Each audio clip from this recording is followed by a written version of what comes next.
ரெடியா இருக்கிற வார்த்தை கேட்குறது. ஓகே, ஆம்பளை பக்கம் ரெடி இல்லையோ?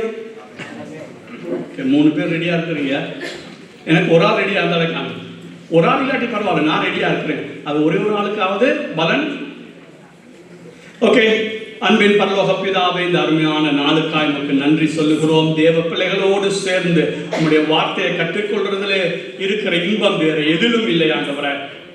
ஆண்டவரே, எங்களுடைய தூய உள்ளத்தோடு கூட ஆண்டவரே உங்களுடைய இந்த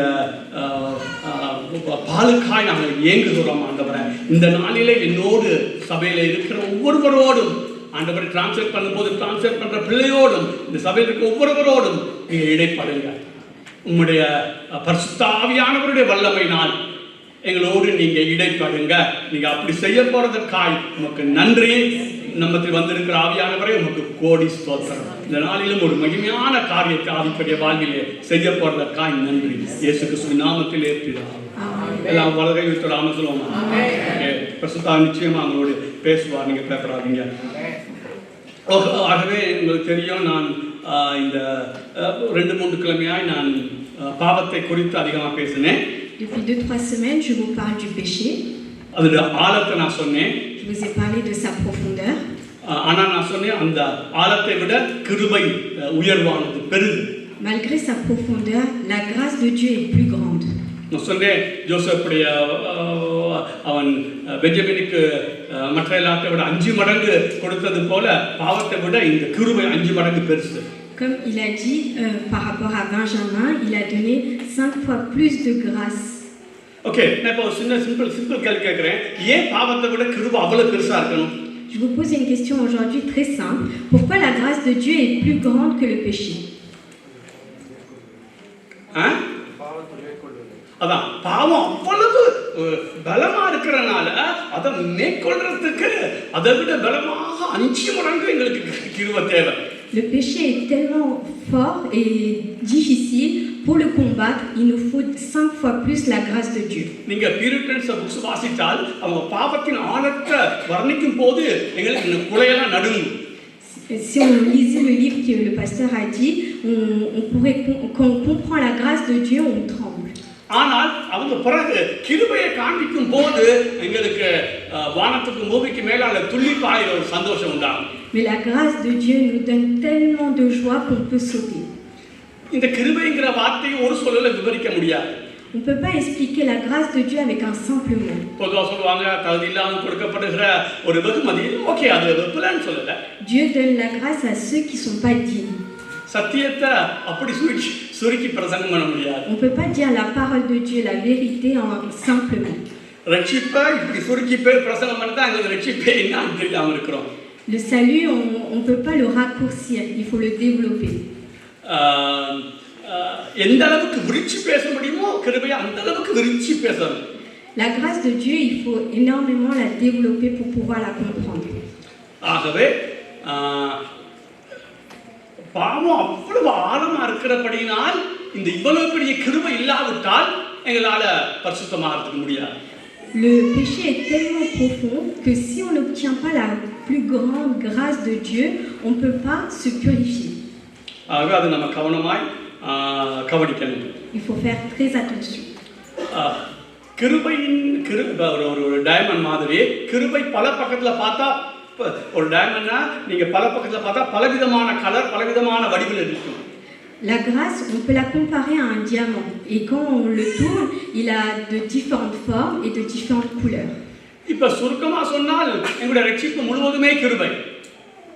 ரட்சிப்பு முழுவதுமே கிருபை. Le salut entièrement est une grâce. கிருபையினால் விசுவாசத்தை கொண்டு ரட்சிக்கப்பட்டீர்கள். இது உங்களால் உண்டானது அல்ல, இது தேவனுடைய ஈவு. Le salut, on ne l'a pas obtenu par nous-mêmes. Ça a été donné comme un cadeau. C'est une grâce de Dieu. கிருபையினால் விசுவாசத்தை கொண்டு ரட்சிக்கப்பட்டீர்கள். இது உங்களால் உண்டானது அல்ல, இது தேவனுடைய ஈவு. La parole dit que le salut n'a pas été donné gratuitement par nous-mêmes, mais par la grâce de Dieu. அப்ப ரட்சிப்பு முழுவதுமே கிருபையில தங்கி இருக்குது. Toute la grâce, tout le salut et la base, c'est la grâce de Dieu. பாவ மன்னிப்பு எதிர எங்கட பாவம் மன்னிக்கப்பட்டு எதிர தங்கி இருக்குது. Si Si nous sommes pardonnés de nos péchés, c'est quoi la base? தேவனுடைய கிருபையில, இயேசு கிறிஸ்துவின் கிருபையில. C'est entièrement la grâce de Dieu. இப்போ நான் சொன்னேன் அடுத்து சரி ரெண்டாவது இருப்போம். இன்றைக்கு நாங்கள் அதை தான் பார்க்க போகிறோம். அதாவது பாவத்தின் வல்லமையிலிருந்து எப்படி நாங்கள் ரட்சிக்கப்படுறது?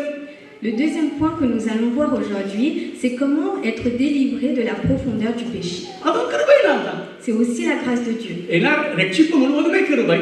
Le salut entièrement est basé sur la grâce de Dieu. ஆகவே முதலாவது வருகிற பாவ மன்னிப்பு நமக்கு கிருபையால கிடைக்குது. Déjà, le pardon du péché est obtenu par la grâce. இரண்டாவது பாவத்தின் வல்லமையும் எங்கட முயற்சினால் அல்ல, அதுவும் கிருபையினால் தான் வரணும். Et pour vaincre la puissance du péché, c'est aussi la grâce de Dieu. ஆகவே இன்றைக்கு நாங்கள் அதை தான் அதிகமாக இப்போ முழுக்க ரட்சிப்பின் கிருபையா இருந்தாலும் இன்றைக்கு பாவத்தின் வல்லமையிலிருந்து வெளிவருவதற்கு நமக்கு என்ன தேவைன்னா அந்த பெரிய கிருபை தேவை. Aujourd'hui, nous allons voir que pour être délivré de la profondeur du péché, il nous faut absolument la grâce de Dieu. OK. இப்போ ரெண்டு வசனத்தை வாசிப்போம். எபேசியர் 2:5 வாசிங்க. கவனமாக கேளுங்க. Nous allons lire Éphésiens chapitre 1 verset 5. நான் சொன்னது போல நான் சொல்ற பிரசங்கங்களை நீங்க ஆறுதலா கேட்கணும், திரும்பி போய் கேட்கணும், அதை தியானம் பண்ணணும். அப்பதான் உங்களுக்கு என்னன்னு வழங்கும். Comme je vous l'ai dit précédemment, il faut que vous regardiez les vidéos, les messages, que je vous enseigne tranquillement à la maison. 1:5. Alors, Éphésiens chapitre 1 verset 5. Nous, ayant prédestinés dans son amour à être ses enfants d'adoption par Jésus-Christ, selon le bon plaisir de sa volonté. பிரியமானவருக்குள் தாம் நமக்கு தந்தருள்ள தம்முடைய கிருபையின் மகிமைக்கு புகழ்ச்சியாக. சரி, இப்ப இரண்டாவது எபேசியர் 2:6 வாசிங்க. Chapitre 2 verset 6. Il nous a ressuscités ensemble et nous a fait asseoir ensemble dans les lieux célestes en Jésus-Christ. கிறிஸ்து இயேசுவுக்குள் அவர் நம்மிடத்தில் வைத்த தயவினாலே தம்முடைய கிருபையின் மகா மேன்மையான ஐஸ்வரியத்தை வருங்காலங்களில் விளங்க செய்வதற்காக. கிருபையின் மகா மேன்மை 2:6 வரும். 2:6 வாசிங்க. Éphésiens 1 chapitre 2 verset 7. சொன்னா காணும். ஓகே.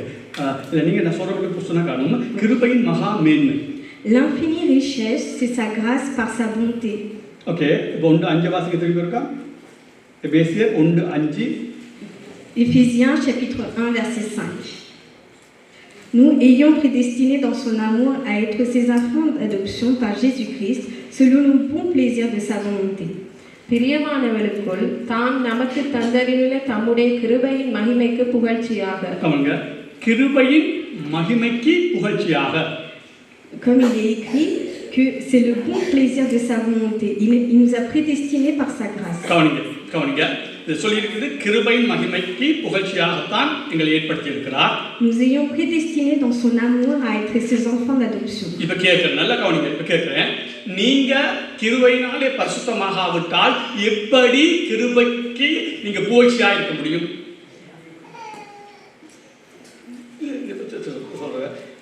நீங்க நீங்க கிருபையினாலே பரிசுத்தமாகாவிட்டால் எப்படி கிருபைக்கு நீங்க புகழ்ச்சியா இருக்க முடியும்? Si vous n'êtes pas purifié par la grâce de Dieu, comment vous pouvez être purifié? நான் சொல்றது விளங்க இல்லையா? Est-ce que vous comprenez? இப்ப நீங்க உங்களுடைய சுய முயற்சியினால் பரிசுத்தமாக முடியுமா இருந்தால், si vous pouvez vous purifier par vous-même, நீங்க கிருபைக்கு புகழணும், கிருபையை புகழணும். Pourquoi vous devez glorifier la grâce de Dieu? Est-ce que vous comprenez? அப்ப நீங்க இந்த பாவத்தின் வல்லமை அல்லது பரிசுத்தமாகிறதை உங்களுடைய சுய முயற்சியினால் செய்ய முடியுமா இருந்தால், si nous pouvons être délivrés par nous-mêmes du péché, alors pourquoi nous avons besoin? இந்த வேத வசனம் பிழையா போயிடும். Alors la parole de Dieu serait fausse. Alors je ne dois pas attendre derrière la grâce de Dieu. Alors je glorifierai mes propres volontés. Okay. அப்ப நான் சொல்றேன் என்னன்னா, இன்னைக்கு நம்மள अनेक கிருபையை பற்றி தெரியாமலே, கிருபையிலிருந்து உறிஞ்சி கொள்ளாமலே நாங்க பரிசுத்தமாகறோம் நினைக்கிறோம். Sans comprendre la grâce de Dieu, nous essayons de nous purifier nous-mêmes. Bible படி அது டோட்டலா பிள்ளை. Selon la Bible, c'est totalement faux. அப்படிப்பட்டவங்க வெளிப்பிரகாரமா தான் பரிசுத்தமா வாழ முடியும். Ils essayent d'être purifiés de manière extérieure. ஒரு வசனம் இருக்கு, வாசிப்போமே, கலாத்தியர் எடுத்துக்கொள்ளுங்க. Galates, 6:4 வாசிப்போம். chapitre 6, verset 4. 6:4. Que chacun examine ses propres œuvres, et alors il aura sujet de se glorifier pour lui seul et non pas par rapport à autrui. அவனவன் தன் சுயக்கிரியை சோதித்து பார்க்க கடவன். அப்பொழுது மற்றவனை பார்க்கும் போதல்ல, தன்னையே பார்க்கும் போது மேன்மை பாராட்ட அவனுக்கு இடம் உண்டாகும். உதாரணத்துக்கு நான் என்னையே எடுத்துக்கொண்டால், Si on prend l'exemple du pasteur, எனக்குள்ளேயே பொறாமையில நான் எந்த அளவு விட்டு வந்திருக்கிறேன்னு என்ன சோதிச்சு பார்த்தா எனக்கு தெரியும். உங்களை சோதிக்க தேவைன்னா le pasteur lui-même peut comparer, s'examiner tout seul à quel point il a réussi à s'éloigner de la jalousie அல்லது பொறுமையை எடுத்துக்கொள்வோம். ou la patience. எனக்குள்ள நான் பார்த்தால் எனக்கு தெரியும், முந்தி நான் பொறுமையா இருந்ததுக்கு இப்போ எவ்வளவு பொறுமையாய் வளர்ந்துருக்கிறேன், வளராமல் இருந்திருப்பேன். Je peux comparer que je suis plus patient que avant. Okay, அப்ப நான் சொல்றேன், அப்ப சொல்றேன், இப்ப தேவனுடைய கிருபை இல்லாமல் வேதம் சொல்லுது பரிசுத்தமாக முடியாது. Sans la grâce de Dieu, on ne peut pas être purifié selon la Bible. ஏன்னா நான் சொன்னேன், கிருபையினால் விசுவாசத்தை கொண்டு ரட்சிக்கப்பட்டீர்கள், இது உங்களால் உண்டானது அல்ல. Nous avons obtenu le salut par la foi, gratuitement, par la grâce de Dieu. அப்ப ரட்சிப்பு முழுவதுமே கிருபையில் இருக்கு. Du coup, le salut est entièrement basé sur la grâce de Dieu. ரட்சிப்பை 3 பங்கா பிரிக்கலாம். On peut séparer en 3 parties la grâce பாவ de Dieu. மன்னிப்பு, Le pardon du péché, பாவத்தின் வல்லமையிலிருந்து விடுதலை, la délivrance du profondeur de la ஒரு péché, நாள் பாவத்தின் பிரசன்னத்திலிருந்து விடுதலை. et un jour une délivrance entière du péché. இது மூன்றுக்கும் வேதம் சொல்லுது கிருபைதான் அத்திவாரம். Pour ces 3 parties, on a besoin de la grâce de Dieu. இப்போ நாங்க எடுக்காதீங்க, 1:5 வாசிச்சோம், கிருபை மகிமைக்கு புகழ்ச்சியாக. அப்ப நாங்க தேவனை ஏன் புகழுகிறோம்னா அவருடைய கிருபைக்காக. L'infinie grâce, comme il est écrit dans Éphésiens chapitre 1, verset 5, il nous est complètement suffisant pour être délivrés du péché. அப்ப அதான் சொன்னேன், இப்ப இந்த பாவத்தின் ஆழத்துல தெரிஞ்சு நாங்க கிருபையில இருந்து மொண்டு கொள்ளாவிட்டால் நாங்க உண்மையான பரிசுத்தத்துக்கு ஒருபோதும் பங்குள்ளவராய் வரமாட்டோம். On ne peut pas être quelqu'un qui peut être basé sur... on a besoin de la grâce de Dieu pour être délivré de la profondeur du péché. உதாரணத்துக்கு சத்துருவை நேசிக்கிறார் ஆண்டவர். Dieu aime le Satan. இது கிருபையிலிருந்து உறிஞ்சி கொள்ளாம சத்துருவையில எங்களுக்கு அன்பு செலுத்துறவனையே ஒழுங்கு அன்பு செலுத்த முடியாம எங்களால. Nous-mêmes, on a du mal à aimer nos ennemis. ஆகவே மெய் பரிசுத்தம் அந்த கிருபையிலிருந்து நீங்க மொண்டு கொள்ள பழகாவிட்டால் நீங்க ஒருபோதும் அதை செய்ய முடியாது. Il faut vraiment vouloir la grâce de Dieu pour être complètement délivré du péché. கிருபை பேசும்போது நான் அடிக்கடி சொல்லியிருக்கிறேன், அதை தவறாய் அல்லது காம விகாரத்துக்கு ஏதுவாய் திருப்புறத்துக்கு வழி இருக்குது. Par rapport à la grâce, quand le pasteur il en parle, il est possible de le comprendre de différentes manières ou le tromper. Okay. நான் கிருபை ஏன் கொடுத்ததுன்னு பாப்போம் இருக்கா. On va comprendre c'est quoi la grâce de Dieu. தீத்து புத்தகத்தை எடுத்துக்கொள்ளுங்க. Tite. 2வது அதிகாரம். Chapitre 2. 11-12. Verset 11 et verset 12. தீத்து 11, 2வது 11-12. ஏன் கிருபை கொடுக்கப்பட்டது இப்ப பாப்போம். Tite, chapitre 2, versets 11 et 12. ஆகவே நான் இப்ப பாவத்தை குறித்து அதிகமா பேசினேன். இப்ப அந்த பாவத்தை மேற்கொள்ள எவ்வளவு கிருபை உதவுதுன்னு பேச போறேன். Le pasteur, il a pas mal parlé du péché et aujourd'hui, il va nous faire comprendre que la grâce de Dieu est complètement nécessaire pour être délivré du péché. திரும்ப சொல்றேன், நீ கிருபையில உண்மையா பரிசுத்தமாகி வெளியில கொஞ்ச நாள் பரிசுத்தமாக நடிச்சிட்டு பிரச்சனை வரும்போது அந்த பரிசுத்தத்தை எங்களால பலமா ஆழ்ந்து கொள்ள முடியாது. Si on se purifie avec la grâce de Dieu, alors on sera délivré. Mais si on fait que nous tromper et qu'on ne se base pas sur la grâce de Dieu, alors on va tromper les gens à l'extérieur, mais on ne sera pas complètement changé. 2 Corinthiens 13 சொல்லப்பட்டிருக்குது, நீங்க உங்களையே சோதித்து பாருங்க. Dans 2 Corinthiens, il est écrit examinons-nous nous-mêmes. நான் நினைக்கிறேன் சங்கீத சொல்லப்பட்டிருக்குது, ஒரு நிலைவரமான ஆவியை நீங்க தாங்கன்னு சொல்லப்பட்டிருக்குது. Dans le psaume, il était écrit que Dieu donne nous un esprit équilibré. பிரச்சனை வரும்போது நாங்க யாரும் அசைக்கப்படுவோம். அது நானா இருந்தாலும் அசைக்கப்படுவோம். Quand on rencontre un problème, on est tous tremblants. நான் சொல்றேன், பிரச்சனை சொல்லும்போது பரிசுத்தத்தில் பிரச்சனை வரும்போது யாரும் அசைக்கப்படுவோம். Tout le monde a des soucis avec le péché. 62 சங்கீதம் சொல்லுது, நான் அதிகமாக அசைக்கப்படுவதில்லை. Mais il est écrit dans la Bible que nous ne pouvons pas être bougés. அப்படின்னு சொன்னால் நான் அசைக்கப்படுவேன், ஆனா அதிகமா அசைக்கப்பட மாட்டேன். C'est sûr que je vais être bougé par ce que je rencontre comme problème, mais je ne vais pas bouger énormément. அப்ப நான் சொன்னேன், நிலைவரமான ஒரு ஆவி நமக்கு வேணும். Du coup, il nous faut un esprit équilibré. அப்படின்னா ஒரு பாவத்துக்கு பிரச்சனை வரும்போது ஒரு அசைவு உண்டாகும். நல்ல ஒரு ஒரு ஒரு விட்டு கொடுத்துருவோம் அப்படிங்கிற மாதிரி வரும். Du coup, quand on rencontre un problème, on va essayer de tamiser les choses, on va prendre de la patience. ஆனா அதிகமா அசைக்கப்பட்ட அர்த்தம் நாங்க கிருபையில இருந்து நாங்க பரிசுத்தத்தை கொண்டு வரல, எங்களுடைய சுயபலத்திலே அந்த பரிசுத்தத்துக்கு முயற்சி பண்ணியிருக்கோம். Mais quand on rencontre un problème et qu'on tremble énormément, ça veut dire qu'on ne se base pas sur la grâce de Dieu pour le vaincre, mais on fait par notre propre volonté. நானும் உங்களை மாதிரி சதையும் ரத்தமும் இருக்க மனுஷன் தான். Moi aussi, je suis de chair et de sang. நான் எப்பயும் பார்ப்பேன், உடனடியான பிரச்சனை வந்தால் பிரச்சனை இல்லை, அந்த பிரச்சனைக்கு பிறகு நான் எப்படி இருக்கிறேன், நிலைவரமா திருப்பி அசைத்தாலும் திருப்பி அந்த நிலைவரத்துக்குள்ள வந்துட்டேன், நான் சரி எப்படி பரிசுத்தமா வந்துட்டா ஓகே, அது ஓகே, எனக்கு திருப்தி. Quand le pasteur rencontre un problème, il regarde après le problème, comment il est. Est-ce qu'il a été bougé énormément ou est-ce qu'il est revenu dans la grâce de Dieu et il est bien dans sa vie? பொதுவா நாம கிருபைன்னு சொல்லும் பொழுது அந்த கிருபைங்கிற வசனம் நாங்க ஒழுங்கா பைபிளை படிக்காட்டி, Le mot de grâce, si on ne le comprend pas clairement dans la Bible, எப்படியும் வாழலாம், எப்படி இருந்தாலும் கர்த்தர் மன்னிப்பார், எப்படியும் அப்படிப்பட்ட ஒரு எண்ணம் தான் கிருபையை குறித்து சாதாரணமா நமக்குள்ளே வேதத்தை சரியா வாசிக்காட்டி வரும். si on ne lit pas correctement la grâce de Dieu dans la Bible, alors on fera ce qu'on veut, comme on veut avec le péché. ஆனால் வேதத்தை வடிவா வாசிச்சா கிருபை ஏன் கொடுக்கப்பட்டதுன்னு வாசிச்சா நமக்கு சரியா புரியும். Et si on lit bien correctement la grâce de Dieu dans la Bible, alors on vivra correctement. பாருங்க, கிருபை ஏன் கொடுக்கப்பட்டதுன்னு பார்ப்போம். Chapitre 2, verset 11. 2:11-12 வாசிப்போம். Car la grâce de Dieu, source de salut pour tous les hommes, a été manifestée. வாசிப்போமா? Elle nous enseigne à renoncer à l'impiété et aux convoitises mondaines et à vivre dans le siècle présent selon la sagesse, la justice et la piété.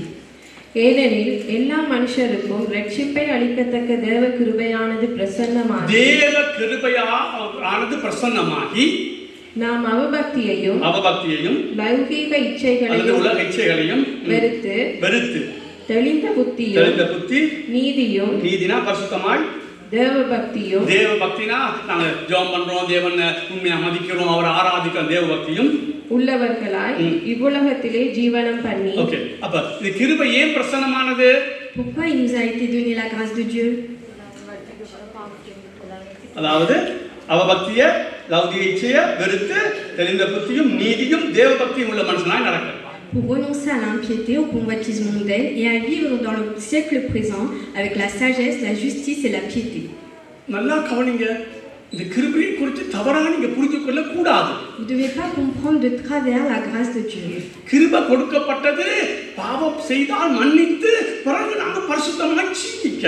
La grâce de Dieu nous a été donnée pour être pardonnés de nos péchés et à vivre purement. கிருபை இல்லாம பரிசுத்தமாக முடியாது. Sans la grâce de Dieu, on ne peut pas vivre purement. நான் சொன்னேன், உண்மையான பரிசுத்தத்தை வாஞ்சிக்க தொடங்கிட்டால் பல தடவை நமக்கு பிரச்சனை தான் வரப்போகுது. Si on souhaite devenir saint aux yeux de Dieu, alors on rencontrera énormément de problèmes. சும்மா முந்தி சொல்லிக்க ஒரு உதாரணம் சும்மா சொல்லியிருக்கிறேன். ஒரு பொறாமை வெல்றதா இருந்தா ஒரு நாள்ல வெல்ல முடியுமா? La jalousie, est-ce qu'on peut la vaincre en une seule journée? அப்ப 1000 தடவை விழ போறோம். On va tomber plusieurs fois, on va chuter. ஆனா உண்மையாய் பரிசுத்தமாகவும் நினைச்சு பொறாமை விட்டு விலகணும்னு நினைச்சு விழுறவனுக்கு அந்த கிருபையை இருக்கிறனால தான் தொடர்ந்து அவன் அவன் அந்த பொறாமை விட்டு வெளியே வரக்கூடியது. Celui qui souhaite vraiment vivre purement, il va se baser sur la grâce de Dieu. Et alors, même s'il va chuter, il va se relever et étape par étape, il va progresser. Que ce soit la convoitise du monde ou n'importe quel péché. எடுக்காதீங்க. யோவான் 8:1-11 சரி 11 வாசிங்க. 8:11 யோவான். Jean 1:8. 8:11 8-11. Elle répondit, non Seigneur. Et Jésus lui dit, je ne te condamne pas non plus. Va et ne pêche plus. அதற்கு அவள் இல்லை ஆண்டவரே என்றாள். இயேசு அவளை நோக்கி, நானும் உன்னை ஆக்கினைக்குள்ளாக தீர்க்கிறதில்லை, நீ போ, இனி பாவம் செய்யாதே என்றார். இனி பாவம் செய்யாதே. Dieu dit, ne pêche plus. கிருபையாதான், கிருபை கொடுக்கப்படுறது அதுக்கு தான். இப்ப உதாரணத்துக்கு சரி 1 யோவான் 2:1 கூட வாசிப்போம். 1 யோவான் 2:1. Jean 2:1.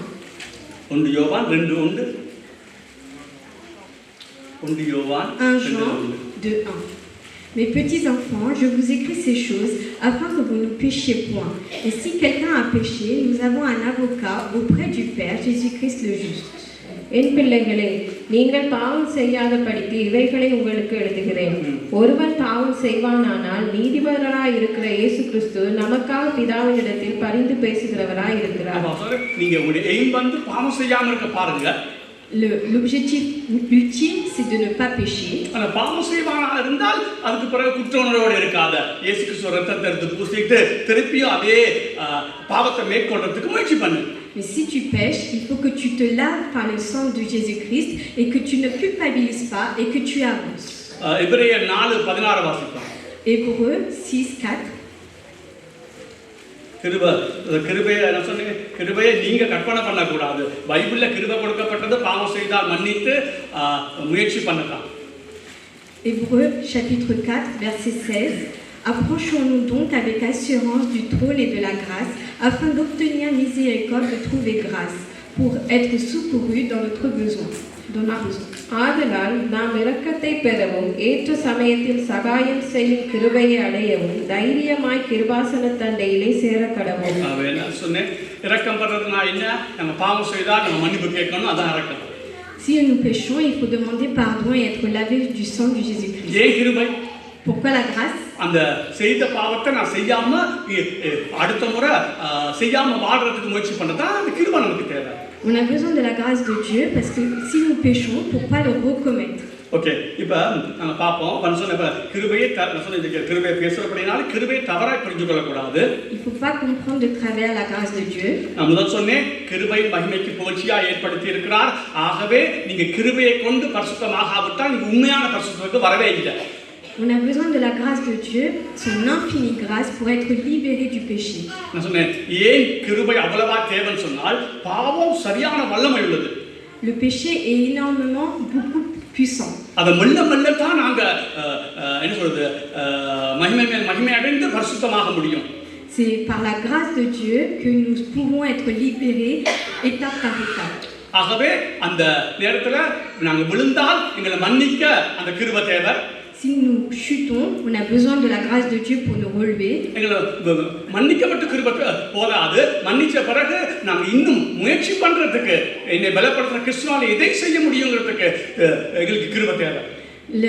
La grâce de Dieu n'est pas seulement suffisante pour nous pardonner dans nos péchés, mais aussi pour progresser. மன்னிக்கிறதுக்கும் கிருபை தேவை. On a besoin de la grâce de Dieu pour être pardonné. இல்லாட்டி குற்ற உணர்வுல நாங்க அடுத்த முறை முயற்சி பண்ண மாட்டோம். Parce que sinon, par la culpabilité, on ne va pas retenter à être pur. அது மட்டும் இல்ல, நான் சொன்னார் உன் பலவீனத்திலே எனக்கு என் பலன் போதும்னு. ஆகவே நாங்க பலவீனமா விழுந்துட்டோம். இப்ப அவனுக்கு திருப்பி அதே கிருபையை கேட்கணும். ஆண்டவரே அடுத்த முறை நான் அந்த பாவத்தை செய்யாம நான் வார எனக்கு கிருபை தான். Il est écrit que dans notre faiblesse, la force de Dieu est complètement suffisante. Alors la grâce de Dieu, il nous est suffisant pour combattre le péché et de ne plus le recommettre. நான் இப்ப சொல்றது ரட்சிக்கப்பட்ட மட்டும்தான் பொருந்தும்.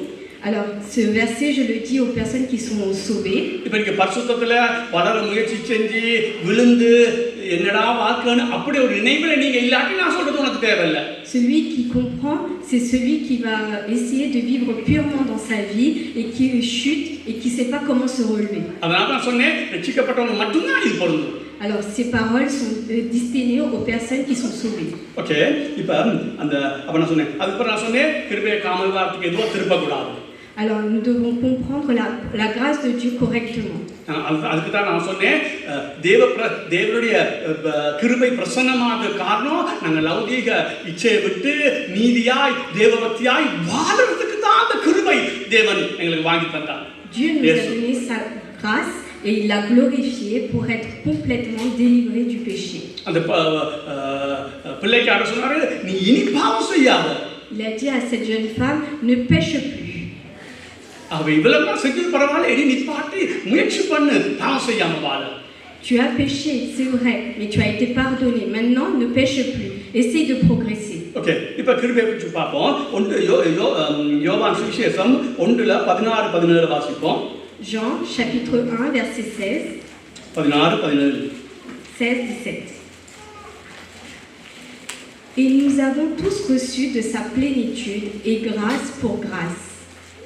Car la loi a été donnée par Moïse, la grâce et la vérité sont venues par Jésus-Christ. அவருடைய பரிபூரணத்தினால் நாம் எல்லாரும் கிருபையின் மேல் கிருபை பெற்றோம். எல்லாம் சொல்லுங்க, அவருடைய பரிபூரணத்தை கையை சொல்லுங்க. இயேசு கிறிஸ்து பரிபூரணத்தை கையை சொல்லுங்க. தேவனுடைய பரிபூரணத்தை திருப்பி சொல்லுங்க. பரிபூரணத்தில். ஓகே ஓகே, திருப்பி வாசிங்க. அவருடைய பரிபூரணத்தினால் நாம் எல்லாரும் கிருபையின் மேல் கிருபை பெற்றோம். பாருங்க, அவருடைய பரிபூரணம் கிருபை மேல் கிருபை நீ பெற்றுக்கொண்டே இருக்கலாம். அந்த பரிபூரணம் ஒருபோதும் குறையாது. Nous avons obtenu la grâce sur la grâce pour que la plénitude ne bouge pas. ஏன்னா இயேசு கிறிஸ்து முடிவில்லாத தேவன். Parce qu'à la fin, Jésus-Christ est Dieu. ஆகவே அவருடைய கிருபை முடிவில்லாதது. Alors, Dieu, comme il est éternel, la grâce est éternelle. நீ இப்ப கிருபை கிருபை பெற்றுக்கொண்டே இருந்தாலும் கிருபை ஒருபோதும் பயப்படாத, அது முடிஞ்சு போகும் நினைக்காத. Tu vas obtenir grâce sur grâce parce qu'il n'y a pas de finition. C'est éternel, il n'y a pas de limite. நான் முன்னே சொல்லியிருக்கேன், உண்மையான பரிசுத்தம் இதயத்திலிருந்து நீ செய்ய தொடங்கும் போது 99% ஃபெயிலியர் தான். Si tu veux commencer à vivre saintement, eh ben, tu vas échouer sûr et certain 100%. ஆனால் உண்மையாக நீ அந்த பரிசுத்தத்தை வாஞ்சிக்க மட்டும் அந்த கிருபை உன்னை விட்டு ஒருபோதும் வராது. Mais quand on le souhaite de tout notre cœur, vivre purement pour Dieu, alors la grâce de Dieu nous restera avec nous éternellement. இவ்வளவு பெரிய கிருபை தராவிட்டால் இந்த உலகத்திலே இயேசு கிறிஸ்துவை தவிர வேறு ஒருவனும் பரிசுத்தமாக முடியாது. இவ்வளவு பெரிய கிருபை நமக்கு ஆண்டவர் வைக்காவிட்டால். Si Dieu nous avait pas donné cette grande grâce envers nous, alors mis à part Jésus-Christ, personne n'aurait pu vivre saintement sur cette terre. நான் திரும்ப சொல்றேன், பாவத்தின் அடியில் இருக்கிறோம். Je vous le répète, nous sommes dans la profondeur du péché. Nous allons progresser, être délivrés étape par étape. Au début, nous allons chuter pas mal de fois. Mais par la grâce de Dieu, nous allons être relevés. Mais on a besoin de cette même grâce pour ne pas repécher. Dieu regarde la profondeur de notre cœur.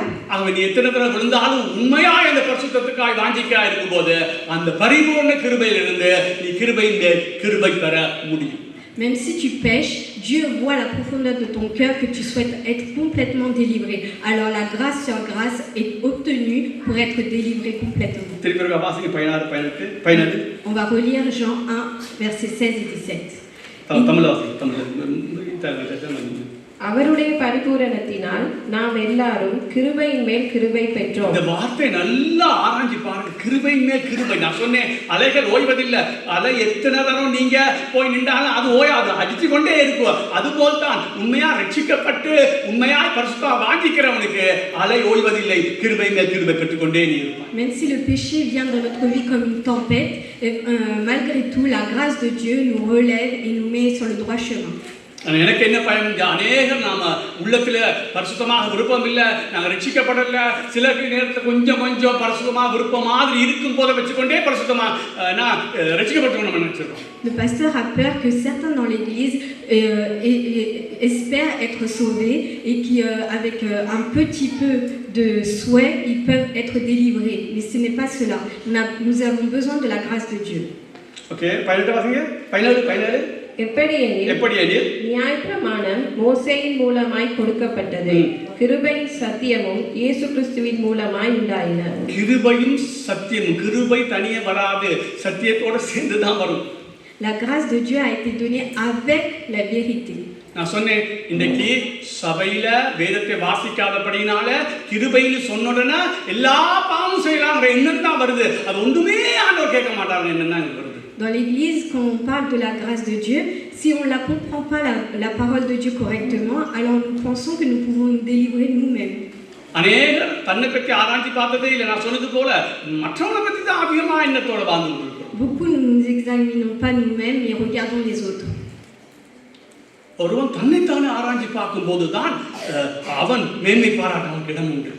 Si nous nous examinons nous-mêmes, alors nous pouvons être glorifiés. Okay, இப்போ பாருங்க, இன்னொரு வசனத்தை வாசிப்போம். சங்கீதம் 85:10 வாசிப்போமா? Psaume 85, சங்கீதம் 85:10 வாசிங்க. verset 10. சத்தியத்தை நான் திரும்ப திரும்ப இந்த சபைக்கு சொல்ற ஒரே வார்த்தை, என்னைய பார்க்காத, இதை போய் திருப்பி ஆராய்ச்சி பார், சத்தியம் உன்னை விடுதலை ஆக்கும், சத்தியத்திலே பலமாகில். La bonté et la fidélité se rencontrent. La justice et la paix s'embrassent. கிருபையும் சத்தியமும் ஒன்றை ஒன்று சந்திக்கும், நீதியும் சமாதானமும் ஒன்றை ஒன்று முத்தம் செய்யும். கிருபையும் சத்தியமும், கிருபையும் சத்தியமும் ரெட்ட புறவியல் மாதிரி. On peut les joindre ensemble, la bonté et la fidélité. அப்போ எனக்கு கவனிக்க சொன்னேன். இப்போ நல்லா கவனிங்க. Faites attention, écoutez bien. நான் ஒரு காரியத்தை இன்றைக்கு வலியுறுத்தமோ தெரியாது, அதெல்லாம் வலியுறுத்த வந்து ஆனால் எனக்கு தெரியும், வலியுறுத்த முடியுமோ தெரியாது. Je ne sais pas si j'ai assez de temps pour vous faire comprendre ce que j'essaie de திருப்பி இருக்கா வாசிங்க, 17 வாசிங்க, நீங்கள் வாசிங்க, அவங்க வாசிங்க, 17 ஒன்று, யோவான் 1:17 வாசிங்க இருக்கா? Jean 1:17. chapitre 1, versets 16 et 17. Et nous avons tous reçu de sa plénitude et grâce pour grâce. Car la loi a été donnée par Moïse, la grâce et la vérité sont venues par Jésus-Christ. 16:2 வாசிங்க. அவருடைய பரிபூரணத்தினால் எல்லாம் கவனிங்க. நாம் எல்லாரும் கிருபையின் மேல் கிருபை பெற்றோம். எப்படியெனில் நியாயப்பிரமாணம் மோசேயின் மூலமாய் கொடுக்கப்பட்டது, கிருபையும் சத்தியமும் இயேசு கிறிஸ்துவின் மூலமாய் உண்டாயின. கவனிங்க, பேனை கவனிங்க. இந்த ரெண்டு வசனத்தை நீங்க சேர்த்து பார்க்கறதுக்கு Vous devez regarder les deux versets ensemble. அடுத்த முறை நான் இந்த முறை எழுமோ தெரியும், அடுத்த முறை விவரிச்சு பேசுவேன். Je ne sais pas si j'ai assez de temps, mais je vais le développer la prochaine fois. இப்போ பாருங்க, இது நல்லா 16வது வாசிங்க, நல்லா புரிஞ்சுக்கொள்ளுங்க. Regardez bien le verset 16. அவருடைய பரிபூரணத்திலிருந்து La plénitude, கிருபை மேல் கிருபை பெற தகுதி பெற்றோம். nous avons obtenu grâce sur grâce. ஏன்? Pourquoi? பரிசுத்தமாகணும். Pour être pur. திருப்பத்து நான் சொல்றேன், கிருபை, அதாவது கிருபையிலிருந்து மொண்டு கொள்ள உனக்கு தெரியாவிட்டால் நீ பரிசுத்தமாகவே முடியாது. ஏன்னா பாவம் அவ்வளவு அகோரமான ஒரு காரியம். Si tu ne comprends pas la grâce de Dieu, alors tu ne peux pas être délivré et vivre une vie sainte. நான் உங்களுக்கு சொல்லியிருக்கிறேன், நீ எவ்வளவு தான் ரட்சிக்கப்பட்டிருந்தாலும், Même si tu as été sauvé, நீ எவ்வளவு பரிசுத்தமாக இருந்தாலும், même si tu t'es purifié, பாவம்ங்கிறது அந்த பாப சுவாபம் உன்னை விட்டு சாகம் விட்டு எடுபடாது. mais la nature du péché ne peut pas être enlevée de toi. ஆகவே நீ சாகு மட்டும் உனக்கு கிருபை இல்லாம அந்த உள்ள இருக்கிற பாவத்தை நீ மேற்கொள்ள முடியாது. Jusqu'à ta mort, sans la grâce de Dieu, on ne peut pas enlever la nature du péché qui est en nous. கிருபை எவ்வளவு பெருசுங்கிறத நாங்க பார்க்கறதுக்கு பாவத்தை விட Nous devons comprendre qu'est-ce qu'est l'importance de la grâce de Dieu. அந்த கிருபையினால் தான் மன்னிப்பை பெறுகிறோம், அந்த கிருபையினால் தான் அந்த பாவத்தை மேற்கொள்கிற பலமும் எங்களுக்கு கிடைக்குது. Nous obtenons la délivrance du péché et nous nous relevons aussi par la grâce de Dieu. இதை பெற்றுக்கொள்ளத்தான் இயேசு பரலோகத்தை விட்டு பூலோகத்துக்கு இறங்கி வந்தார். C'est pour que nous obtenons cela que Jésus-Christ est descendu sur terre et s'est sacrifié. நான் பார்த்தோம், எப்படி எனில் நியாயப்பிரமாணம் மோசேயின் மூலமாக கொடுக்கப்பட்டது. Les lois ont été données à Moïse. கிருபை சத்தியமும் இயேசு கிறிஸ்து மூலமாக உண்டாயிற்று. La grâce et la vérité ont été obtenues, sont venues avec Jésus-Christ. Okay, இப்போ நான் என்னத்தை சொல்ல வர போறேன்னா, Ce que j'essaie de vous expliquer, இப்போ நான் சொன்னேன், நான் போனமா சொல்றேன், பாவத்தின் ஆழத்தை சொல்லும் போது நீ விளங்கிக் கொள்ள மாட்டீங்க, அநேகருக்கு உங்களுக்கு என்னன்னு விளங்காது. quand je vous parle de la profondeur du péché, beaucoup ne comprennent pas c'est quoi. நீங்க வெளியால இருக்கிற பாவத்தை பார்த்து நிக்கிறீங்க. Vous regardez juste les péchés qui sont à l'extérieur. நான் இதயத்திலிருந்து வருகிற பாவத்தை சொல்லி கொண்டிருக்கிறேன். Je suis en train de vous parler du péché qui vient du cœur. இந்த பாவம் வந்து ஒரு வல்லமையான ஒரு காரியம். இந்த பாவம், Alors ce péché-là est très puissant. ஏன்னா அது சாக மட்டும் எங்களோட இருக்க போகுது. Parce que ces péchés-là vont être avec nous jusqu'à notre இந்த mort. பாவம் வெளியால இருந்து வந்தால எனக்குள்ள கிரியை செய்யுது. Ce péché ne vient pas de l'extérieur, அது எனக்குள்ளே இருக்குது. mais il vit déjà en nous. அப்ப உங்க வீட்டுல ஒரு பாம்பு இருந்தா எவ்வளவு கவனமா இருப்பீங்க? Si nous voyons un serpent, comment nous ferons attention? அப்ப அதை விட பயங்கரமானது இந்த பாவம். Alors ce péché, il est encore plus vicieux qu'autre chose. அப்ப எவ்வளவு கவனமா இருக்கணும்? Alors nous devons être vigilants. சாக மட்டும் இருக்குன்னு சொல்லப்பட்டிருக்கு. சொல்லப்பட்டிருக்கிறது. Nous devons être vigilants jusqu'à notre mort. ஆவிக்கும் மாம்சத்துக்கும் ஒரு போராட்டம் எப்பயும் இருந்து கொண்டிருக்கிறது சொல்லப்பட்டிருக்கிறது. Il est écrit qu'il y a toujours un combat entre notre அப்ப எப்படி esprit et நாங்க notre chair. எப்படி நாங்க சிம்பிளா எடுத்துடலாம் இந்த பாவத்தை? Alors nous ne pouvons pas prendre cette situation simplement. அப்ப எவ்வளவு கவனமா இருக்கணும்? Nous devons être vigilants. அப்ப இது இப்படியே இருக்குது. அப்ப இதை மேற்கொள்ள தான் நமக்கு கிருபை தரப்பட்டிருக்கிறது. C'est pour combattre cela que Dieu nous a donné sa grâce. இப்ப நான் இன்னும் உங்களுக்கு சொல்ல வர போறேன். J'essaie de vous dire encore une chose. இப்ப இந்த கிருபை எவ்வளவு பெருசா இருக்குது, 5 மடங்கு பெருசா இருக்குது. La grâce de Dieu est tellement 5 fois plus puissante. இத அடிக்கடி புரிஞ்சு கொள்ளாட்டி இந்த பாவத்தை நம்ம மேற்கொள்றது வழியே கிடையாது. Si nous ne l'obtenons pas au fur et à mesure, alors nous ne pourrons pas être délivrés de la profondeur du péché. அது எத்தனை வருடம் போனாலும் அந்த கிருபையில தங்கி இருந்து தான் நம்ம பாவத்தை மேற்கொள்ள முடியும். Même si cela dure des années, nous avons besoin de la grâce de Dieu. அப்ப நான் சொல்றது போல பாவம் அவ்வளவு ஆழமா இருக்குன்னு சொன்னாலும் உங்களால புரிஞ்சு கொள்ள முடியல, நீங்க அதை ஏற்றுக்கொள்ள மாட்டேங்கிறீங்க. Quand je vous explique que le péché est très profond et être délivré, nous avons besoin de la grâce de Dieu. அதை விட 5 மடங்கு கிருபை பெருசுன்னு சொன்னா இதை ஏற்றுக்கொள்ளவே மனசுக்கு வராது. Et vous avez du mal aussi à comprendre encore plus que la grâce de Dieu est tellement 5 fois plus puissante. பரிசுத்த ஆவியானவர் அந்த கிருபையை சொல்லி கொடுத்தால் ஒழிய ஒரு கொஞ்ச கால கிருபை பெற்ற பிறகு தொடர்ந்து நாங்க கேட்கறது தவறோங்கிற மாதிரி கூட எங்களுக்கு ஒரு எண்ணத்தை போட்டிருந்த பிசாசு. Si le Saint-Esprit nous n'enseignons pas correctement, alors nous allons prendre cela vraiment à la légère. ஆனா இப்ப வேதம் தெளிவா சொல்லுது. இன்னொரு வசனம் கூட வாசிப்போம். இத வாசிக்க திருப்பி அதை வாசிங்க. 1:16 வாசிங்க. On va relire le verset 16. யோவான் 1:16. அவருடைய பரிபூரணத்தினால் நாம் எல்லாரும் கிருபையின் மேல் கிருபை பெற்றோம். எப்படி எனில் நியாயப்பிரமாணமும் மோசேயின் மூலமாய் கொடுக்கப்பட்டது, கிருபையும் சத்தியமும் இயேசு கிறிஸ்துவின் மூலமாய் உண்டாயின. புலம்பல் எடுத்துக்கொள்ளுங்க. 2வது அதிகாரம் புலம்பல், எரேமியாவின் புலம்பல். 2வது அதிகாரம் chapitre 2. அந்த கிருபை அத வாசிங்க யாராவது. காலைதோறும் கிருபை புதிதாக இருக்கிறது. 22 வாசிங்க. 22 verset 22. Lamentation 2:22. 2:22 என்ன? 3:22. ஓகே வாசிங்க. நாம் நிர்மூலமாகாதிருக்கிறது கர்த்தருடைய கிருபையே, அவருடைய இரக்கங்களுக்கு முடிவில்லை. வாசிங்க வாசிங்க வாசிங்க. அவைகள் காலை தோறும் புதியவைகள், உமது உண்மை பெரிதாயிருக்கிறது. Les bontés de l'Éternel ne sont pas épuisées, ses compassions ne sont pas à leur terme. Elles se renouvellent chaque matin. Oh, que ta fidélité est grande. நான் சொன்னேன் கிருபை மேல் கிருபை பெற தகுதி அடைஞ்சிருக்கிறோம். Nous avons été dignes pour obtenir la grâce de Dieu grâce sur grâce. La grâce de Dieu est renouvelée chaque matin. La grâce de Dieu est renouvelée chaque matin jusqu'à notre mort. ஏனா ஆண்டவருக்கு தெரியும் கிருபை மேல் கிருபை பெற தகுதி இல்லாம போய்ட்டா அல்லது காலையோடு புதிய கிருபை கொடுக்காவிட்டால் இவங்களால பரிசுத்தமாய் வாழ்றதுக்கு முடியவே முடியாது. Parce que Dieu sait que nous ne pouvons pas être délivrés du péché si Dieu ne renouvelle pas sa grâce tous les matins. ஆனா எங்களுக்கு நான் சொன்னது போல இப்படி விழுந்து 2 தடவை 3 தடவை 4 தடவை விழுந்த உடனே கிருபை கொடுக்கப்படுதுன்னா ஒத்துக்கொள்ளுவோம். ஆனால் தொடர்ச்சியாய் நாங்கள் விழுந்து கொண்டே இருக்கிறோம். அப்ப இந்த கிருபை வேலை செய்யுமான நிச்சயமா ஒரு கேள்விக்குறி வரும் எங்களுக்கு. Quand nous chutons au bout de 3-4 fois, nous pouvons comprendre la grâce de Dieu est suffisante. Mais quand c'est éternellement que ça revient, est-ce que nous comprenons vraiment la grâce de Dieu a pu nous délivrer? உதாரணம் சொல்றேன். இப்ப நான் ரட்சிக்கப்பட்டு 27 வருஷம். J'ai obtenu le salut depuis 27 ans. Si j'ai été délivré de la jalousie, non. Mais j'utilise la grâce tous les jours depuis toutes ces années. J'ai progressé. Mais j'ai encore du chemin pour progresser. இனியும் நான் விழுந்தால் அதை தாங்கிறதுக்கு கிருபையும் அதை செய்யாம பலப்படுத்துறதுக்கு கிருபையும் எனக்கு ஒவ்வொரு நாளும் தேவை. Mais la grâce de Dieu m'a été donnée pour pas que je refais ce péché et que je puisse progresser et me relever et progresser. நான் கொஞ்சம் கொஞ்சம் விழுறோம். கொஞ்சம் கொஞ்சமா நம்ம விடுறோம். ஒரு பிழை செய்யறோம், nous laissons petit à petit nos péchés, மன்னிப்பு கேட்கிறோம், nous demandons pardon. அதுல இருந்து அடுத்த முறை செய்யாம இருக்கிறதுக்கு பலத்தை கேட்கிறோம். Nous demandons la force de Dieu pour ne pas retomber. இப்படியே கேட்டுக்கொண்டு இருக்கிறோம்.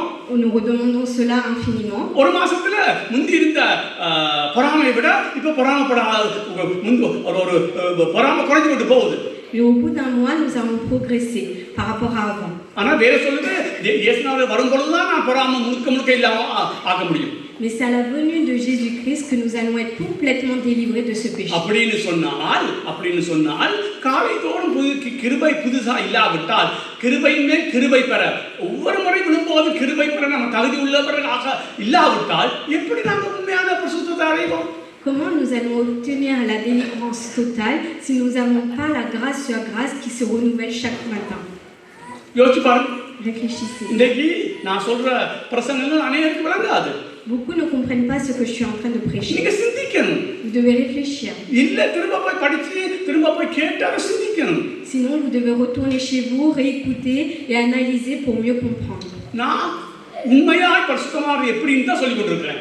Je vous explique comment être délivré et vivre une vie sainte. பாவத்தின் ஆழத்தை நான் சொன்னேன், உங்களுக்கு அது விளங்காட்ட நான் ஒண்ணுமே செய்ய முடியாது. Je vous ai expliqué la profondeur du péché.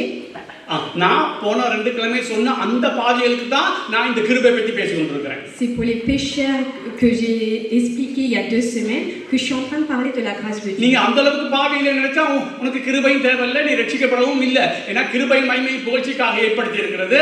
நீ அந்த கிருபையில மொண்டிக்கொண்டு அந்த பரிசுத்தமா ஆக தேவையில்லைன்னு நினைச்சா நீ ரட்சிக்கப்படவே இல்லை. Si tu ne comprends pas la profondeur du péché, alors tu ne peux pas comprendre la grâce de Dieu et que nous en avons vraiment besoin pour être délivrés. Okay, அப்ப இதை நீங்க நம்பணும். கிருபையினா கிருபைனா எப்பவும் கிருபை ரெடியா நிக்குது. La grâce de Dieu est renouvelée chaque matin et il est prêt à être donné chaque matin. ரட்சிக்கப்பட்டவனுக்கு எத்தனை பாவம் செய்தாலும் அவனுக்கு கிருபை வேலை செய்யும். Celui qui a été sauvé, même s'il pêche, la grâce de Dieu a été donnée chaque matin. ரட்சிக்கப்பட்டவனுக்கு மாத்திரம்தான். Celui qui a été sauvé seulement. சபையில ஞானஸ்தானம் பெற்றேன், தசமபாகத்தை போட்டேன், ஊழியக்காரனா இருக்கிறேன், பாஸ்டரா இருக்கிறேன், ஒருவனுக்கு இது வேலை செய்யாது. C'est pas seulement parce qu'on vient à l'église, qu'on fait le ministère de Dieu, qu'on donne la dîme ou pour cela que Dieu va donner. ரட்சிக்கப்பட்டவன் மட்டும்தான் அது வேலை செய்யும். La grâce de Dieu agit seulement pour celui qui a été sauvé. பார்த்தோம், கிருபையின் மேல் கிருபைன்னு சொன்னா அலைகள் ஓய்வதில்லை போல் எப்போது நீ கிருபை பெற தகுதியுள்ளவனா இருக்கிற. La grâce de Dieu est donnée sans limite. சரி, இப்ப உங்களுக்கு அது இப்ப சிலருக்கு ஓவன்னு சொன்னாலும் அனுபவத்துல வரும்போது ஒரு டவுட் வரும், நான் இப்படி கிருபை ஆண்டவர் தருவாரா? Quand nous faisons face à une vraie situation, nous réfléchissons, est-ce que vraiment Dieu va nous donner sa grâce pour être délivrés? ஓம் அவர் தருவார். Oui, il va nous le donner. இந்த கிருபை இயேசு கிறிஸ்து மூலமா உண்டாயிற்று. Cette grâce a été donnée par Jésus-Christ. இப்ப இயேசுநாதர் இந்த கிருபை எப்படி வாங்கி தந்தான்னு நீங்க புரிஞ்சு கொண்டால் அந்த பெரிய கிருபை நான் சாக மட்டும் எனக்கு வேலை செய்யணும்னு நம்ப முடியும். Si vous comprenez comment Jésus nous a obtenu cette grâce, alors nous pourrons se confier sur cette grâce pour être renouvelés et se confier dans cette grâce. உனக்கு எப்படி எனக்கு தெரியாது, எனக்கு அந்த கிருபை இந்த பெரிய கிருபை இல்லாட்டி என்னால வாழவே முடியாது, பரிசுத்தமா ஜீவிக்கவே முடியாது என்னால. Je ne sais pas pour toi, mais moi je ne peux pas vivre sans la grâce de Dieu. ஆனா எனக்கும் ஒரு எனக்கு இல்ல எல்லா ஊழியக்காருக்கும் ஒரு பிரச்சனை இருக்கு. குறிப்பிட்ட அளவு விழுந்த உடனே இதுக்கு மேல கிருபை வேலை செய்யுமா அப்படிங்கிற ஒரு கேள்வி நமக்கு வரதான் செய்யும். Tous les serviteurs de Dieu se posent une question. Quand nous rechutons une 10e fois, 1000 fois, là on commence à réfléchir, est-ce que la grâce de Dieu est toujours suffisante? அதனால தான் ஆண்டவர் அதை எழுதி வச்சார், கிருபையின் மேல் கிருபை பெற நீ தகுதி உள்ளவனா. Alors c'est pour ça que Dieu a écrit dans la Bible que la grâce sur grâce a été donnée. ஏன்னா ஆண்டவர் நீ 1000 முறை விழுந்தாலும் கிருபையை பெற்றுக்கொள்ள ஏற்கனவே சிலுவையிலே ஒரு விளக்கரையத்தை கொடுத்திருக்கிறார். La grâce de Dieu nous a donné son Fils unique pour se sacrifier et pour nous obtenir cette grâce sans limite. நீ எப்படி கிருபை பெற தகுதியுடைய ஆகிறதுக்கு ஏற்கனவே விளக்கரையம் கொடுக்கப்பட்டு ஆயிற்று. Il a déjà été fait un sacrifice pour que nous obtenions grâce sur grâce, sans limite. அதாவது நீ இந்த உலகத்திலே இருக்கிற காலம் வரைக்கும் பாவம் செய்த ரட்சிக்கப்பட்டவன் மாத்திரம் சொல்றேன், இந்த உலகத்துல இருக்கிற காலம் வரைக்கும் எத்தனை பாவம் செய்து விழுந்தாலும் நீ மனம் திரும்பி திரும்ப கிருபை கேட்கும் போது அந்த கிருபையை பெற்றுக் கொடுக்கிற அளவுக்கு இயேசுநாதர் ஏற்கனவே சம்பாதித்து சிலுவையிலே அந்த கிருபையை சம்பாதித்து வைத்திருக்கிறார். Jésus est mort et s'est sacrifié pour nous, pour que quand nous péchions, nous pouvions nous relever grâce à cette grâce. இன்றைக்கு அநேகர் ஏன் நீங்க இயேசுவை மகிமைப்படுத்த முடியல? Pourquoi beaucoup de gens n'arrivent pas à glorifier Jésus-Christ? இந்த கிருபை அனுபவிச்சிருந்தா, நீ பரிசுத்தமாக வெளிக்கிட்டு விழுந்து விழுந்து கிருபை அனுபவிச்சிருந்தால் நீ நிச்சயமாய் கிருபை மகிமை புகழ்ச்சிக்காக தேவனையும் இயேசுவையும் நீ மகிமைப்படுத்துவாய். Si nous obtenons la grâce de Dieu et que nous la vivons complètement, alors nous pourrons glorifier Dieu et Jésus-Christ. இன்றைக்கு இருக்கிற இந்த கிறிஸ்தவ சபைகளிலே பைபிளை படிச்சு அந்த சத்தியத்தின்படி நடக்காம நாங்க கற்பனை பண்ணி எங்களுக்கு என்ன விருப்பமோ அப்படிப்பட்ட ஒரு இயேசுவை உருவாக்கி அப்படிப்பட்ட ஒரு கிருபையை நம்ம உருவாக்கி வச்சிருக்கிறோம். Dans beaucoup d'églises, nous lisons la parole de Dieu, mais nous la transformons selon nos souhaits et selon nos pensées. Et nous créons nous-mêmes nos propres grâces. Par exemple, இப்போ நான் தான் சொல்றேன், கிருபை குறித்து அநேகருக்கு என்ன நினைப்பு, கிருபை இருந்தாலே எப்படி பாவம் செஞ்சாலும் என்ன செஞ்சாலும் அது கிருபை நம்ம மன்னிச்சிடும். Beaucoup pensent que la grâce de Dieu est suffisante et qu'elle peut pardonner tous mes péchés. ஆனா இந்த வேதம் அப்படி சொல்லல. Mais la parole de Dieu nous dit வேதம் சொல்லுது கிருபை மேல கிருபை மேல தகுதி இருக்குது. Nous sommes dignes d'obtenir grâce sur grâce. காலைதோறும் கிருபை புதிதாய் நான் தருவேன். La grâce est renouvelée chaque matin. ஆனா ரட்சிக்கப்பட்டவனுக்கு மாத்திரம் தான். Mais seulement celui qui a été ஆண்டவராகிய இயேசு கிறிஸ்துவை ஏற்றுக்கொண்டவனுக்கு மாத்திரம் தான். Celui qui croit entièrement en Jésus-Christ. ஏன்னா ஆண்டவர் தான் அந்த சிலுவையிலே எங்களுக்கு கோடிக்கணக்கானவர் விழுந்தாலும் அந்த கிருபையை சம்பாதித்து வந்திருக்கிறார். C'est Dieu qui s'est sacrifié sur la croix et qui nous a obtenu cette grâce. அது மாத்திரம் சொல்லல, நாங்க ஏன் கிருபையை தந்திருக்கிறார், ஏன் தேவ பிரசன்னம் கிருபை பிரசன்னமாக இருக்குது, நாங்க தேவபக்தி உள்ளவராய் வாழ நீதி உள்ள வாழ்க்கை வாழ இதுக்கு தான் நமக்கு கிருபையை வாங்கி தந்திருக்கிறார். Dieu nous a donné la grâce de Dieu pour vivre une vie juste, de sagesse et de piété. ஆகவே இயேசு கிறிஸ்து சிலுவையிலே செய்து முடித்த திருப்புண்ணியத்தை நீ புரிந்து கொண்டால் இந்த கிருபையிலே மொண்டு கொள்ள நீ என்ன சொல்றது சந்தேகம் வராம மொண்டு கொள்ள சந்தேகம் வராம. Nous pouvons croire sans nous tromper que Jésus a tout accompli sur la croix pour nous, alors nous pouvons croire facilement dans cette grâce. வேற சொல்லுது இயேசு கிறிஸ்து மூலமாக தான் கிருபை உண்டாயிற்று. La grâce a été obtenue par Jésus-Christ. அப்ப நாங்க வாசித்த அர்த்தம் ராசியே போறோம். அப்ப இயேசு கிறிஸ்து எப்படி அந்த கிருபை சம்பாதிச்சாரு? Comment Dieu nous a fait obtenir cette grâce? அதை நீங்க விளங்கி கொண்டால், si vous comprenez cela, நீங்க எத்தனை தடவை விழுந்தாலும் துணிஞ்சு அந்த கிருபையிலிருந்து நீங்க ரட்சிக்கப்பட்டவரை மாத்திரம் நீங்க முண்டு கொள்ள முடியும். Alors nous pouvons venir avec assurance devant la grâce de Dieu pour obtenir le pardon et se relever. ஒரு நான் அடுத்த முறை வாசிச்சு காட்டுறேன் அந்த புத்தகத்தில் பரிசுத்தப்படணும்னு சொல்றதுக்கு ஒரு ஆள் சொல்றாரு. நான் அதை வாசி காட்டுறேன் அந்த புத்தகம் கொண்டாடுறேன். கிருபையில பரிசுத்தமாகணும்னு நினைக்காத எவன் பரிசுத்தத்துக்கு தகுதியானவனே அல்ல. Dans un livre il est écrit pour vivre une vie sainte il faut y croire. நாங்க இன்றைக்கு எங்களுக்கு தேவை சத்தியத்தை சரியாக அறிந்து கொள்ள. Si nous devons comprendre la vérité entièrement, nous n'avons pas besoin de savoir ce que vous pensez de cela. Le pasteur n'a pas besoin de savoir ce que vous pensez de la grâce.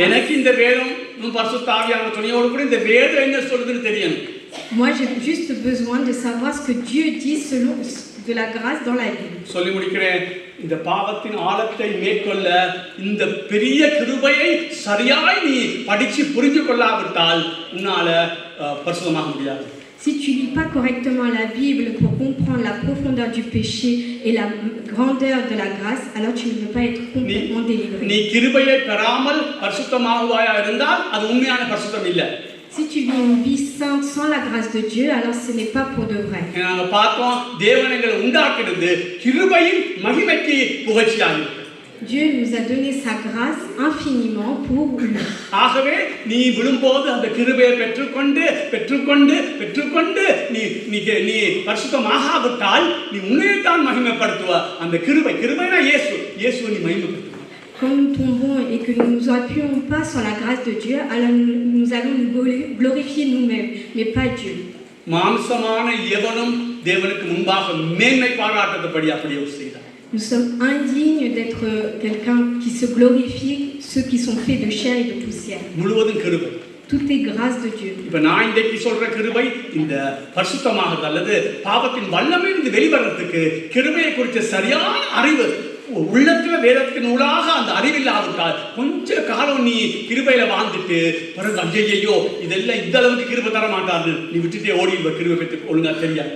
Nous devons obtenir la vraie connaissance de la grâce dans la Bible pour que nous obtenions vraiment le pardon du péché et que nous nous relevons plus tard. Sinon, nous aurons du mal à espérer sur cette grâce pour nous relever encore 1000 fois derrière. உங்களுக்கு கொஞ்சம் கஷ்டமா தான் இருக்கும். C'est compliqué. திரும்ப போட்டு கேளுங்க. Écoutez, réécoutez ce நான் message. முதல்ல சொன்னேன் நான் வேதத்தை தவிர வேற எதையும் படித்து கொடுக்க நான் வரல. Je vais vous enseigner selon la parole de Dieu, mais pas autre chose. ஒரு பிரசங்கம் சொன்னாங்க preach the word. Il faut que je vous explique la parole. வேத வசனத்தை பிரசங்கம் பண்ணு. Que la parole de Dieu. மற்ற கேக்குறாங்க அதுக்கு உனக்கு கவலை இல்ல. Je dois prêcher la parole de Dieu. வேத வசனத்தை பிரசங்கம் பண்ணு. Pas selon la vie des autres. நீ ரட்சிக்கப்பட்டிருந்தால் உனக்கு ஆவியானவர் இருக்கு நான் சொல்றது என்னன்னு விளங்கும். Si tu es sauvé, tu as le Saint-Esprit en toi, alors tu vas comprendre la parole. உனக்குள்ள பரிசுத்த ஆவி இல்ல இந்த கிருபையால தான் பரிசுத்தமாகணும்னு உன்னால கற்பனை பண்ண முடியாது. Si tu n'as pas le Saint-Esprit en toi, alors tu ne peux pas comprendre la grâce de Dieu. நான் துணிஞ்சு பேசுறது காரணம் ஒவ்வொரு சபையிலையும் ஒரு குறிப்பிட்ட ஜனத்தை கர்த்தர் தனக்கென்று பிரித்து வச்சிருக்கிறார். Si je vous parle aujourd'hui avec assurance, c'est que Dieu a mis de côté pour lui, il a élu certaines personnes pour lui. நான் சொல்றது உனக்கு விளங்கும் அவனுக்கு விளங்கும். Alors pour ces personnes-là, ils vont comprendre. பரிசுத்த எவ்வளவு பிரச்சனை நமக்கு விளங்கும். Alors vivre saintement, il sait que c'est compliqué. கிருபை இல்லாமல் பரிசுத்தமாக முடியாதுன்னு அவனுக்கு விளங்கும். Il sait qu'il peut pas vivre purement sans la grâce sur grâce. அப்படிப்பட்ட ஒரு ஜாதி பரிசுத்த பாவத்துடைய ஆழத்தையும் கிருபையுடைய மேன்மையும் உணர்ந்த ஜனங்களா இருப்பாங்க. Alors ceux-là, ils vont comprendre la profondeur du péché et la grandeur de la grâce. அவங்க எப்போதும் கிருபைக்கே புகழ்ச்சி கொடுத்து கொண்டிருப்பாங்க. Ils vont glorifier entièrement cette grâce. அடுத்த படம் நாங்கள் பார்ப்போம். இந்த நான் சொன்னேன் கிருபையை தொடர்ந்து பெற்றுக்கொண்டே இருக்கும் போது எங்களுக்கு உள்ள ஒரு பிசாசு போடும் இது நீ சரி வராது உனக்கு அப்படின்னு ஒரு எண்ணம் எங்களுக்கு வரும்.